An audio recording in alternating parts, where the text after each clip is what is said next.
안녕하세요. 다락방의 먼지 마크로크로스케의 에틱입니다. 반갑습니다. 오늘은 내 거인 듯 내 거 아닌 내 거 같은 아파트에 대해서 한번 얘기를 해보고 싶어서 이렇게 카메라를 켰어요. 음, 그냥 하나의 이렇게 예를 한번 들어볼까요? A, B, C, D라고 하는 이제 사람이 있어요. 이 사람이 모두가 죽으라고 돈을 벌어가지고 1,000만 원이라는 돈을 각각 갖고 있어요. 그리고 집이 한 채가 있어요. 이 집은 1,000만 원짜리 집이에요. 이렇게 집이 있는데 이 집을 A라는 사람이 샀어요. 그런데 옆에 있던 B가 그 집이 너무 갖고 싶은 거예요. 그래서 A에게 얘기하죠. 야, 그 집 나한테 팔아라. 그랬더니 A가 1,000만 원 플러스 1,000만 원 해서 근데 2,000만 원에 그러면 팔게, 네가 사 라고 했어요. 근데 B는 죽으라고 번 돈이 1,000만 원이잖아요. 1,000만 원이 없는 거예요. 그랬더니 그 옆에 있던 어, 은행에서 그래? 그럼 내가 1,000만 원을 빌려줄게 라고 하고서 은행에서 1,000만 원을 빌려줘요. 그래서 2,000만 원에 그 집을 샀어요. 그런데 그 옆에 있던 C가 그 집이 또 너무 갖고 싶은 거예요. 그래서 B한테 얘기하죠. 야, 이거 나한테 팔아 라고 했더니 2천만 원에 그 집을 샀던 B가 그래? 알았어. 그러면 너 4천만 원 내놔. 그럼 내가 그거 팔게 라고 했어요. C는 그 돈이 없잖아요. 그래서 보니까 은행에서 그래? 그럼 내가 3천만 원 빌려줄게. 사 라고 하고서 은행에서 다시 빌려줘요. 그래서 C가 그 집을 4천만 원에 샀어요. 그랬더니 그 옆에 있던 D가 그 집이 너무 또 가고 싶은 거예요. 그래서 얘기하죠. C한테. 야, 그 집 나한테 팔어. 그랬더니 C가 그럼 내가 그 8천만 원을 팔 테니까 네가 사 라고 했어요. D는 1,000만 원밖에 없는데 갑자기 또 은행에서 얘기하죠. 그럼 내가 7천만 원을 빌려줄게. 그래서 그 집을 8천만 원에 다시 D가 사요. 자, 이렇게 계속 수레바퀴가 돌아가는 거죠. 분명 그 집의 가치는 1,000만 원짜리였는데 그 집을 계속 누가 올리고 있어요.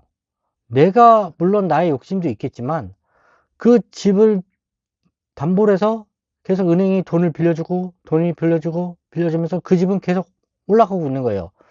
1,000만 원짜리 집이 그렇게 몇 바퀴를 돌면은 10억도 되고 20억도 되고 50억도 되는 거죠. 이게 맞나? 이런 생각이 좀 드는 거예요. 요즘에 뭐 정부에서 대출을 좀 안 해준다. 그래가지고 내가 지금 집을 못 산다. 뭐 이런 사람들도 있잖아요. 그런데 과연 이렇게 은행에서 계속 돈을 빌려서 사는 게 과연 맞는 건가? 음, 은행에서 입장에서 보면은 옛날에는 1,000만 원 빌려주고 은행 이자를 만일 3% 받았어요. 그러면 해봐야 뭐 1년에 30만 원 받는 건데 이제는 그게 1,000만 원이 아니라 10억도 빌려주게 되고 나중에 50억도 빌려주게 돼요. 그러면 1년에 얘네들은 이자로 버는 돈이 어마무시한 거예요. 그냥 집은 똑같은 하나가 있었는데 그냥 서로가 돌려서 계속 굴레로 그렇게 마치 눈사람이 커지듯이 점점 가치가 올라가게 돼버리는 거죠. 그리고 그거를 내 돈으로 했느냐? 아니죠. 은행이 그렇게 빌려줌으로 인해서 결국은 그리고 그 집이 내 집이냐? 어, 전체의 아파트의 70%가 다 그 은행에 융자를 끼고 샀다고 하더라고요. 그러면 나머지 30%는 그렇지 않을지라도 70%의 사람들은 사실 내 게 아니죠. 은행 거예요. 은행에 돈을 빌려서. 그리고 내가 그 가치를 계속 내 스스로가 빌려서 올려놓고 있는 거죠. 이게 맞나? 이런 생각이 드는 거죠. 현재 일본에서 보면은 일본의 청년들한테 물어보면 집을 살 거냐, 구입할 거냐 이렇게 얘기하면 집을 거의 안 산다고 얘기를 해요. 왜냐? 집은 사면 바로 그 가치가 떨어진다고 하더라고요. 그래서 내가 만약 10억짜리 집을 사가지고 뭐 5년이든 10년을 갖고 있으면 그 가치의 하락이 내가 차라리 월세를 들어가서 사는 것보다 더 많은 하락이 생긴다라고 해요. 그러니까 청년들은 굳이 집을 살 필요가 없이 그냥 월세로 살려고 하는 거죠.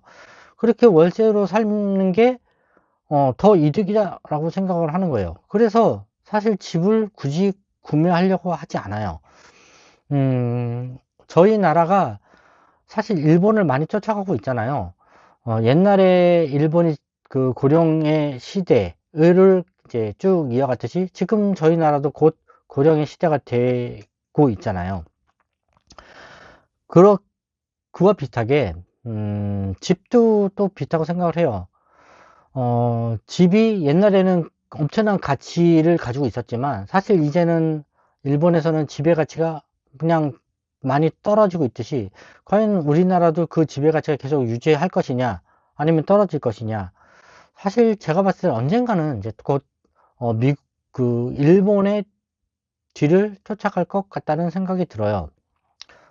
그래서 이렇게 일본하고 비슷하게 저희 나라도 지배 가치가 계속 좋을 것이다 라고 하는 생각에서 한 발짝 한번 물러나서 한번 지배 가치를 다시 재조명해보는, 다시 바라보는 시선을 가지는 것도 좋지 않을까, 이렇게 생각을 하게 되더라고요.